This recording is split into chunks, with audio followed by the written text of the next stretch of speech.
রাত বেশি হয়ে গেছে, তাই সে নিজের ইচ্ছা মনেই লুকিয়ে রাখলো। বিয়ের পর অন্যের বাড়িতে যেতেই হবে, আর সেদিনও সে অন্যের বাড়ি থেকেই এসেছিল। হ্যাঁ, যারা খারাপ কাজে বাধা দেয় সমাজের নজরে তারাই খারাপ। ছেলেদের জন্য মদ খাওয়াটা নেশা, আর মেয়েরা খেলে ক্যারেক্টারলেস বলা হয়।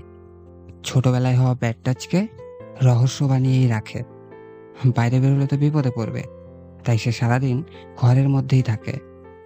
প্রত্যেক মাসে যখন না থেমেই কাজ করতে হয়, তখন প্রত্যেকটা মেয়েই প্যাড ইউজ করে, তবুও লুকিয়েই রাখতে হয়। কোনো ছেলে যদি ছেড়ে যায়, তো মনের কথা কাউকে বলতেও পারে না। যখন ভালোবাসাও ইজ্জত নিয়ে পালিয়ে যায়, যখন দাদার ভয়ে বন্ধু বানানো মুশকিল হয়ে যায়, নিজের মনে হাজারো কষ্ট থাকলেও সে কাউকে বলে না। হ্যাঁ সত্যি, মেয়েদের জীবনটা এতটা সহজ হয় না। জানি না এই দুনিয়া মেয়েদের ওপর আর কত লিমিটেশন লাগাবে। যেদিন সব মেয়েদের মধ্যে নিজের বোনকে দেখতে পাবে, সেদিন তাদের মধ্যে মাল না, ঘরের মান সম্মান দেখতে পাবে।